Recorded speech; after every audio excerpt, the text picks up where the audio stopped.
안녕하세요. 산부인과입니다. 요즘은 건강검진이 활성화되면서 상당히 많은 환자분들이 검진에서 녹내장 의심 소견을 듣고 내원하시는 것 같습니다. 검진 결과표를 보면 녹내장이 의심된다라고 써있기보다는 시신경 유도 함몰비 증가 소견이 있으니 녹내장 정밀 검사를 받으세요 라고 대부분 써있을 것입니다. 시신경 유도 함몰비가 도대체 뭐길래 녹내장이 의심된다는 걸까요? 오늘은 시신경 유도 함몰비가 무슨 뜻이고 어떤 임상적인 의미를 갖는지에 대해 설명드리겠습니다.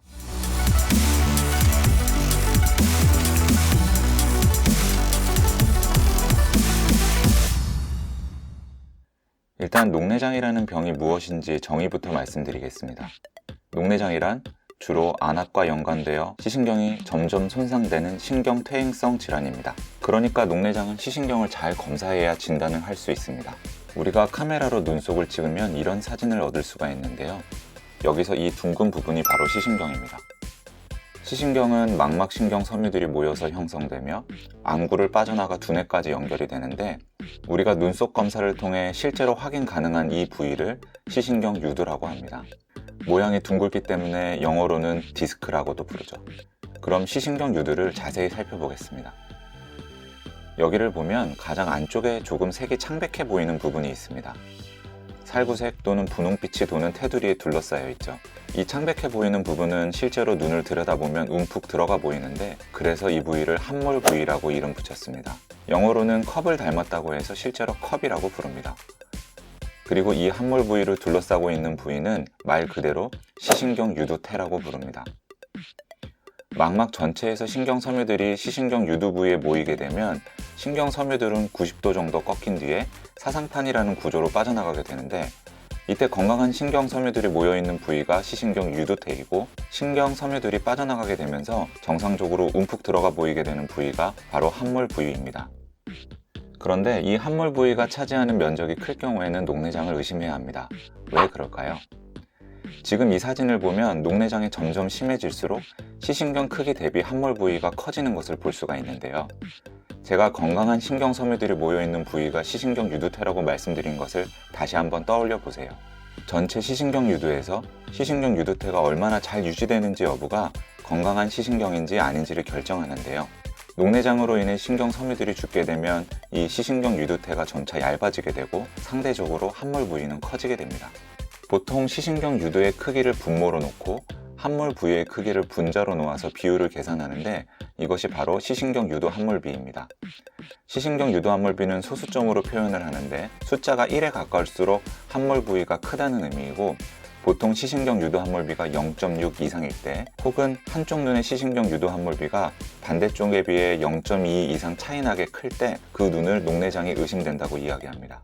다시 강조해서 말씀드리면 시신경 유두 전체의 크기 대비 함몰 부위가 크다는 것은 그만큼 시신경 유두태가 얇아졌다는 이야기가 되고, 그 말은 곧 건강한 신경섬유의 숫자가 적은 병적인 상태라는 의미가 됩니다. 아직 조금은 어려우시죠? 아무래도 녹내장에서 시신경 유두태가 얇아지고 함몰 부위가 커지는 과정을 좀 더 자세히 설명드려야 할 것 같습니다. 우리 눈을 채우고 있는 안구 방수가 만들어진 만큼 빠져나가지 못하게 되면 눈의 압력이 상승하게 되는데, 이렇게 안압이 올라가면 이 압력에 가장 취약한 부위인 시신경 유두 부위가 뒤로 밀리게 됩니다. 정확히는 사상판이라는 구조가 뒤로 밀리게 되죠. 이렇게 사상판이 뒤로 밀리게 되면 그 자체로도 시신경 유두의 함몰 깊이가 깊어지고 또 커지게 됩니다. 그런데 이렇게 사상판이 뒤로 밀린 상태로 시간이 경과되게 되면 사상판 사이를 통과하는 신경 섬유들이 꺾이게 되고, 또 마치 목이 졸리는 것 같이 시신경으로의 혈액 공급에 문제가 되면서 신경 섬유들이 죽게 되는데, 이렇게 신경 섬유들이 죽게 되면 결국 시신경 유두태 부위가 영구적으로 얇아져 버리게 되는 것이죠. 바로 이것이 녹내장의 발생 기전입니다. 그렇기 때문에 이렇게 시신경 유두태의 면적과 함몰 부위의 면적을 잘 관찰하면 녹내장이 있는지 없는지, 또는 얼마나 심한 녹내장인지에 대한 단서를 얻을 수가 있습니다. 그런데 이 시신경 유도 함몰비에는 함정이 있습니다. 바로 시신경 유도 함몰비가 크다고 다 녹내장은 아니기 때문입니다. 녹내장이 없는 건강한 눈에서도 시신경 유도 함몰비가 큰 사람들이 많이 있습니다. 그렇기 때문에 건강검진에서 시신경 유도 함몰비가 증가되어 있다고 하는 소견이 나오더라도 실제로 녹내장 정밀검사를 시행하면 녹내장이 아닌 경우가 더 많습니다. 왜 그럴까요? 사람들마다 시신경 유도의 크기는 전부 다 다릅니다. 어떤 사람들은 시신경 유도가 크게 타고나고 어떤 사람들은 크기가 작습니다. 그런데 이 시신경의 크기가 함몰 부위의 크기를 좌우할 수 있는 요소가 될 수가 있습니다. 시신경의 크기가 클수록 함몰 부위가 크게 나타나는 경향이 있고, 반대로 시신경의 크기가 작을수록 함몰 부위도 작게 나타나는 경향이 있음이 과거 여러 연구들에서 보고된 바가 있습니다.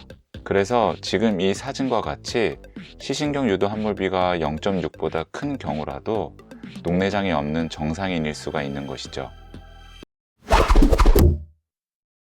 그래서 단순히 시신경 유도 함몰비만을 가지고 녹내장을 진단해서는 안 되고, 해당 환자의 시신경 크기와 시신경 유도태의 국소적인 변화들을 세밀하게 관찰해야 녹내장과 녹내장이 아닌 시신경을 구분할 수가 있는 것입니다. 오늘은 녹내장 검사에서 가장 중요한 시신경 검사에 대해 설명드렸습니다. 도움이 되셨으면 좋겠습니다. 이 영상이 도움이 되셨다면 구독과 좋아요, 댓글 부탁드립니다. 감사합니다.